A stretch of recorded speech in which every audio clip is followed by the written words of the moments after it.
Hi, I'm Dustin Abbott, and I'm here today to give you my definitive review of the brand new Tamron 28-200mm F2.8 to 5.6. This is DI3, which means that it's made for mirrorless, in this case Sony FE or full frame mirrorless. And it has their RXD stepping motor, their rapid stepping motor that is the focus system. The same focus system, by the way, that's in their very well regarded 17 to 28mm F2.8 and 28 to 75mm F2.8 zoom lens for Sony. And so a good combination of elements here. Now, by the way, I am filming this review on the lens mounted on a Sony A9. And so you can get a sense of how its performance is for tracking my face and the quality of the video footage in 4K for evaluating that aspect of it. So in today's review, we're going to be jumping into all of the details, the definitive review. If you prefer a quicker overview type video, I recommend that you take a look at the standard review where I hit all of the highlights, give you a summation and an opinion on the lens, but without going into all of the details of how I got to that conclusion. So you're welcome to check that out. If you like to see the process, you want to see the results for yourself, you're in the right place. So today we're going to be jumping in detail and doing some comparisons to its direct competitor, which is the Sony 24-240mm f3.5 to 6.3 OSS. However, I will be giving you a more thorough, just direct comparison video for the people that really want to cross-shop between those two lenses. I'll also throw in some comparisons to another very recent, more recent than the Sony, and that is the Canon RF 24-240mm, another very similar type lens, just to establish a benchmark for the performance of the Tamron. Why don't we start, however, by taking a look at the build and the design and handling, and actually give you a look at the lens itself, and so that we can evaluate what's here, what's not here. So let's take a closer look at the 28-200. So first of all, if you own or have used the 28 to 75mm f2.8 from Tamron, then you will have a very, very familiar looking experience, as this lens is within a millimeter in both dimensions. And so this lens is actually a millimeter shorter than the 28 to 75mm. It is 116.8 millimeters versus 117.8 millimeters. It is 1 millimeter wider in diameter, however, 74 versus 73 millimeters. And so in its fully retracted position, it has a similar, kind of long, slender profile. The big difference here is that when you go to extend the lens, it extends out quite a bit further. There's a double barrel inner extension, whereas the 28 to 75 only extends out to about this point. And so you have kind of an extra layer of extension. But when they're retracted, the two lenses are highly similar. Only physical difference is that there is a lock switch here on the 28 to 200 that isn't there on the 28 to 75mm. Like the various other Tamron lenses that have been released here, we do have some good things. There is a gasket here. There is a flooring coating on the front element. There are seals at various points inside. And so you have a nice weather sealed build. You have a, it's engineered plastics, but it's a sturdy build. I've been using the 28 to 75 since it came out on basically a daily basis. I'm filming with it at the moment, and I haven't had any issues with it at all. It's been sturdy, it's held up, it still looks like new.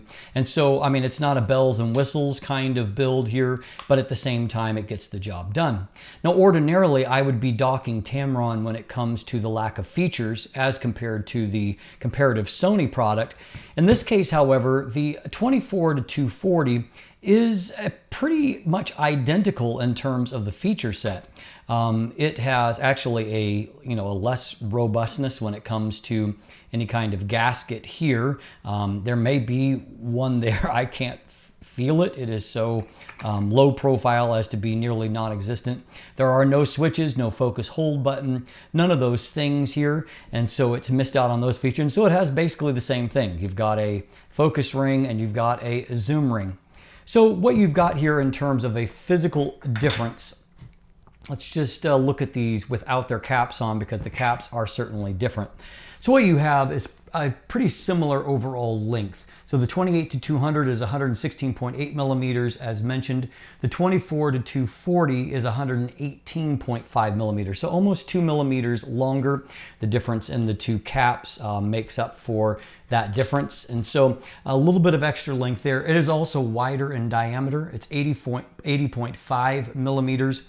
Compared to 74 millimeters, so about 6.5 millimeters wider. That does result in a different 72 millimeter front filter thread compared to the Tamron that has the same 67 millimeter filter thread that is shared across the various lenses. And so in this case, while the certainly the 24-240 40 millimeter is heavier, it weighs in at 780 grams, 1.72 pounds. And compared to 575.5 grams or 1.27 pounds. So, I mean, pretty close to a ½ pound difference between the two. So there's a significant difference in the heft and the weight, but I can't say that one necessarily feels better made than the other. They're just differently made. And so really your only differentiating feature here is that the Sony has an optical stabilizer, whereas the Tamron does not. Now, there is certainly a difference when it comes to the aperture, however, which we will detail in just a moment, because the Tamron has a massive advantage when it comes to holding wider maximum apertures compared to the Sony, which we'll explore more in just a moment. So, of course, the main missing thing here is, when you compare it to the Sony, is that feature-wise, it's really not anything that the Sony has that the Tamron does not. Both of them are basically feature-less in terms of what's on the lens barrel.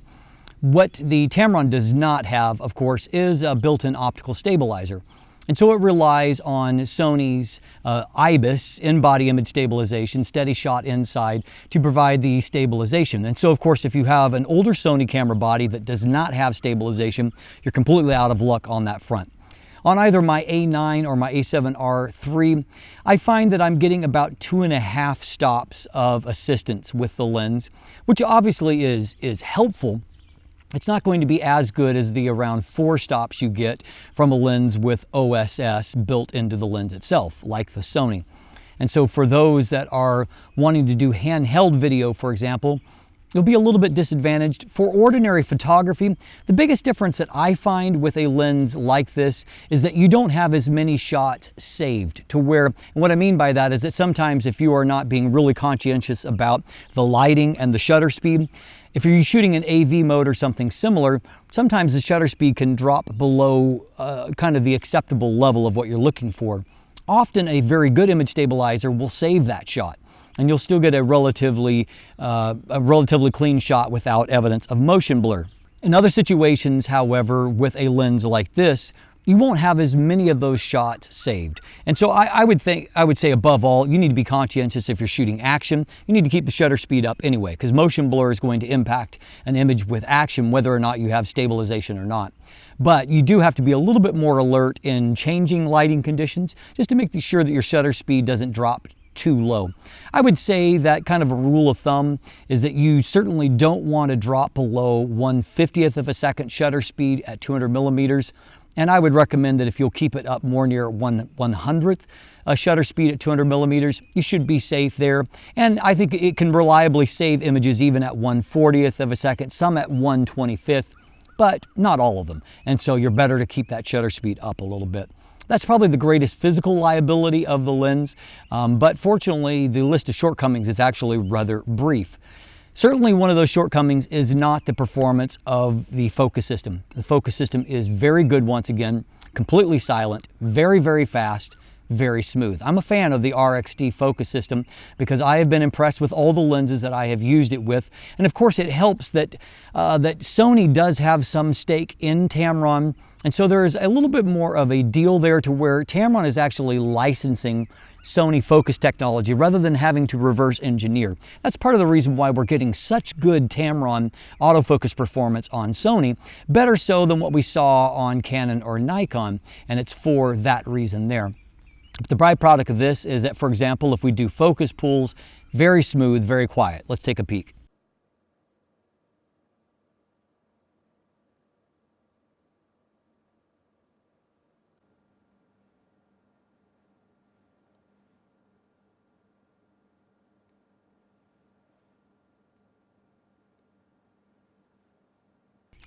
nothing to that you can argue about there. In fact, at the 28mm end, focus pulls are faster than what I have basically seen for pretty much anything.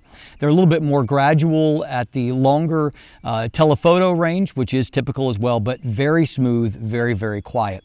Also, as we can see from this series where I had my son, who's not a professional photographer, but I used myself as a model and had him shoot at a variety of focal ranges, and IAF tracked perfectly during the time, and I examined all the shots that he took, again, not a professional, and all of them were perfectly focused. And so IAF results are working well. I even did, did some action sequences. I had him running and jumping off of a wall and kind of, just some of the typical herky-jerky action you might get when tracking your kids. A lot of people that buy an all-in-one, that's a lot of what they do. And I found that the focus system did a good job. As you can see right in the middle of that action sequence, the shot is really nicely focused, good detail on the face, nothing to complain about. We've got a great focus system here. So how about image quality? That's usually where it falls apart for these super zoom lenses, because you're having to choose compromises. Every super zoom lens is a series of compromises. But what we're going to find here is that Tamron elected to make its compromises obvious. It cut off part of the wide end of the traditional 24 to 240 millimeters, giving us only 28 millimeters on the wide end. It also cut off on the telephoto end, giving us only 200 millimeters rather than 240 millimeters. And so they made their compromise obvious right off the bat. And so what we're going to find is that there's actually only one optical compromise that I can find here, and it's not the typical one necessarily. Let's jump in and let's take a closer look. So let's start off by taking a look at vignette and distortion here at 28 millimeters. So Tamron's decision to cap the focal length at 28 millimeters does pay dividends here. We have got a mild amount of barrel distortion, cleans up. Right now it's manually because there isn't a profile yet for raw, at least that is. And so we can see that it's fairly easy to clean up, just small amounts of correction. Just to give you an idea of those figures, we have got a +7 dialed in for distortion, a +58 for vignette with the midpoint slid all the way over, and that seems to correct everything pretty cleanly. So here is the kind of disadvantage of going all the way to 24 millimeters in a zoom like this, is that you can see the Sony is severely compromised, not quite as bad as what the Canon was, but compromised to the place where there is some mechanical vignette. As you can see, without correction, we're actually having to go extra wide, and so you can completely crop out these corners because you can see that it goes completely black in the corners. So a completely different level of distortion and vignette. So, obviously two different design choices. Now for the Tamron, the actual distortion, it turns to pincushion distortion as you go into the zoom range. And it's actually at its strongest from about 70 to 100 millimeters. So you can see pincushion here. It's linear though, corrects easily, and you can see vignette is there, but not particularly heavy. At the 200 millimeter telephoto end, distortion is actually quite minimal. There's a little bit of a pincushion distortion. Again, obviously it corrects easily, and also the vignette is still fairly mild. You can see if we compare to the Sony that the Sony has more of the pincushion distortion and definitely a heavier vignette as well. Now at 28 millimeters, we can see pretty good levels of contrast. We can see a little bit of a longitudinal chromatic aberration, a little bit of green fringing after the case, a little bit of purple beforehand, but not bad. And so the end product is we actually have good contrast, particularly for a zoom lens like this. Now at 200 millimeters, things get even better when it comes to handling of distortion, and we have almost a completely neutral amount of almost no chromatic aberrations, at least of the longitudinal variety. Very good contrast. That's great for a super lens like this. You're not going to see this, well, hardly ever, really. We'll take that out into the real world, and so you can see at 28 millimeters, you can see that there's a little bit of that purple fringing on these really bright transition points of the water. The sun glancing off the water. You can also see, however, that our resolution, everything looks great here. If we go on to 200 millimeters, what we'll see is that again, detail looks great. But what we've got over here is that, as we're going to see, there is an issue when it comes to onion bokeh. In terms of chromatic aberrations, however, they're basically non-existent here.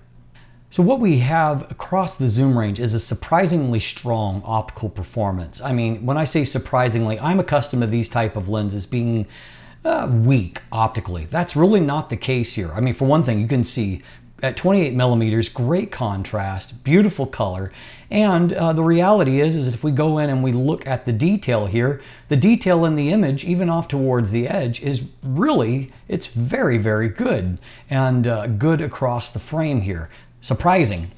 If we zoom into 200 millimeters, we find that, yeah, there's some haze because of the nature of the image. But once again, we see that we have got good detail, holding all the way out to 200 millimeter. And it's actually resolving some of these fine details. There's acuity to it, which frankly, I'm just not used to seeing from any kind of super zoom lens like this. So for our chart test, we're going to go into a 2:1 pixel level, and so basically double full size, and so you can really see, that's just to illustrate the difference.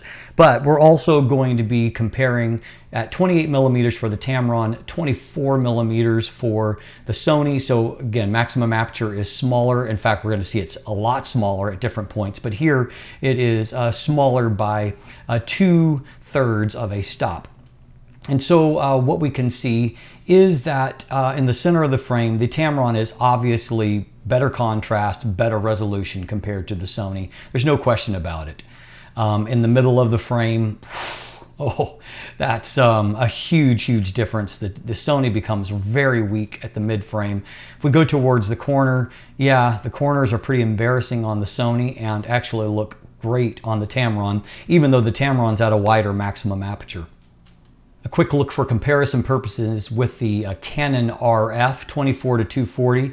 Now there isn't as much of a resolution difference here. I will point out that the Canon is a full stop, has a full stop, smaller maximum aperture at its wide end. And so that's a huge difference. Here at the mid frame, the Tamron is obviously better, but it's down here that we see a huge difference when it comes to, you can see that there's lots of fringing on the Canon lens. We see that as even more so as we go down here. You can see just that lateral CA is everywhere, whereas the Tamron is not only sharper, it's definitely got much better contrast. So if we stop the Tamron down to landscape apertures, f5.6, f8, we find a really consistent optical performance across the frame. Great contrast, great acuity, even right down into the corners. It looks fabulous. And so that's really impressive for this type of lens. So if we jump ahead to the 50 millimeter zone, we can see that the Tamron again has a 2/3 stop maximum aperture advantage from f3.5 to f4.5. And so as you can see, it's actually requiring only half as much light there at that point. Very interesting. If we look at the center of the frame, Tamron has obviously better sharpness and contrast. Looking towards the mid frame, I think it's much more obvious there. I mean, it just destroys at mid frame.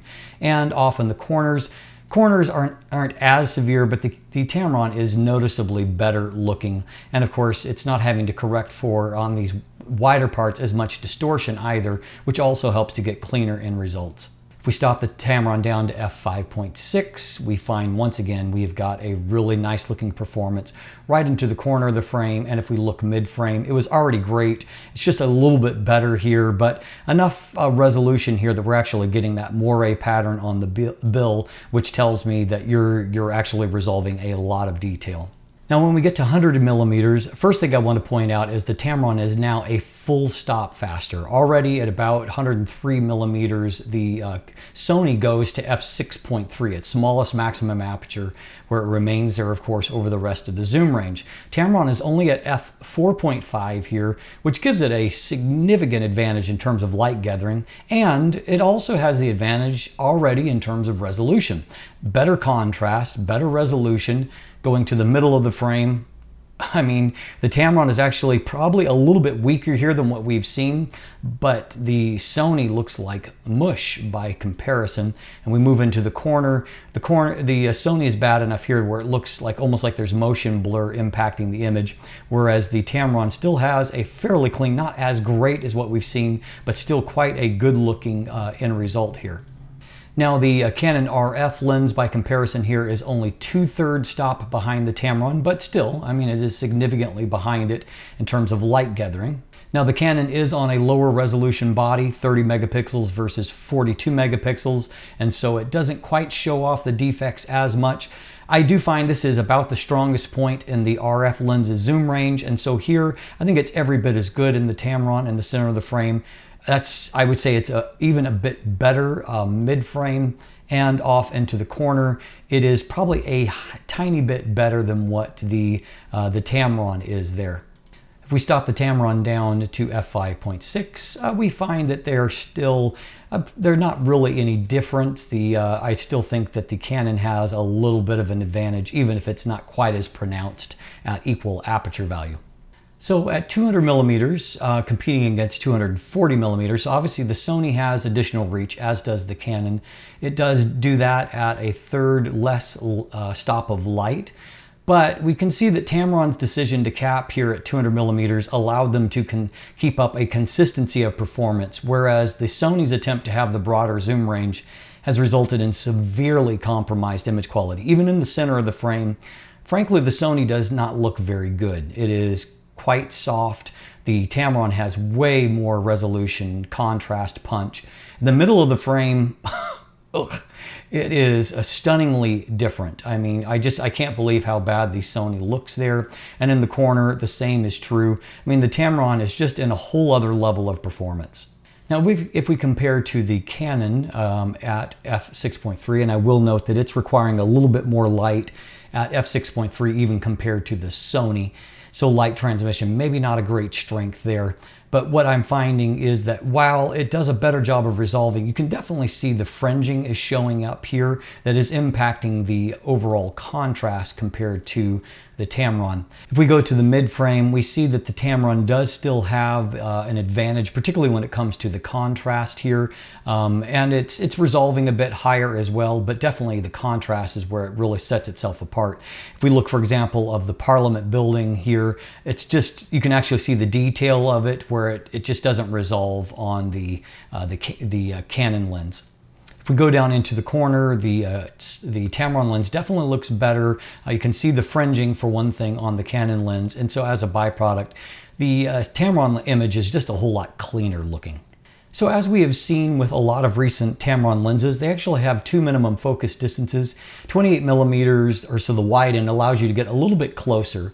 In this case, 7.5 inches or a little over 19 centimeters. And so you have a reproduction ratio of 0.32 times, so nearly 1/3 life size. So that's obviously very useful. However, you know, having to get this close means that you do end up with some field curvature. So really nice looking, great contrast in the center of the frame, but you can see that the depth of field and the field curvature means that the edges are really not in focus by comparison. If we go on to the telephoto end, at 200 millimeters, your minimum focus distance is actually 80 centimeters, so significantly further away. That's 31.5 inches versus 7.5 inches. But what you get is obviously a flatter plane of focus, and you get a really crisp looking performance there at minimum focus, and still a very useful amount of magnification, 0.26 times. And so, I mean, there's a lot of versatility that's baked into this lens when it comes to minimum focus as well. In terms of flare resistance, we've got a couple of scenarios here, and so wide open, the coatings are doing a good job. Not a lot of loss of contrast, very little ghosting. Stop down, we've got a few more artifacts that have come into play there. You can see some ghosting artifacts, but not too bad. We'll look at a second example.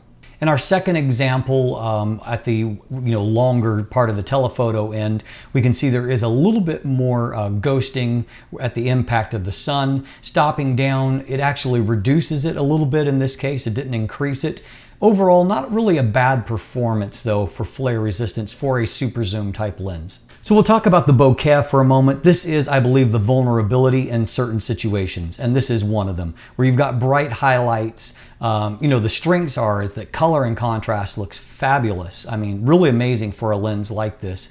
However, there is very obvious concentric circles, onion bokeh, that many people, including myself, find somewhat distracting to look at.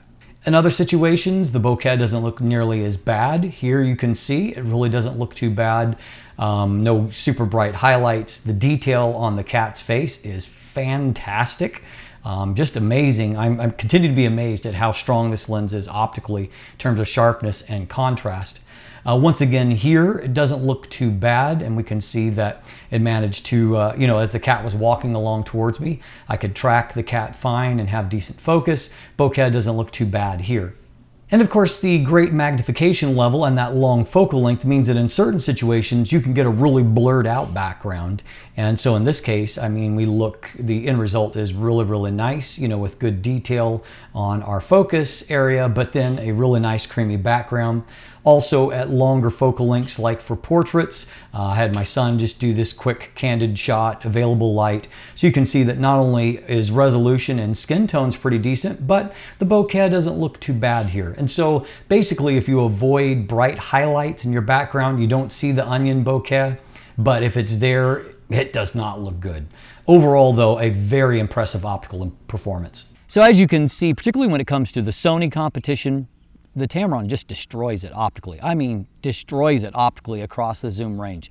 It also handily beats the Canon lens as well. The Canon lens is a little bit better, but again, the Sony is also operating on a higher resolution body that shows off its flaws a little bit more. And at the same time, the Tamron is clearly the superior lens compared to the Canon RF 24-240mm as well. So outside of that onion bokeh in some situations, that's really about it for optical shortcomings. And I have never seen real-world images out of a super zoom lens that come anywhere close to what I'm seeing out of this Tamron A071, their 28-200mm. It really is impressive how good of results you can get. So that leads me to the conclusion that I like what Tamron has done here. They have opted to abbreviate the focal range, and so that's paid off with a really consistent optical performance like we've never seen from a super zoom lens before.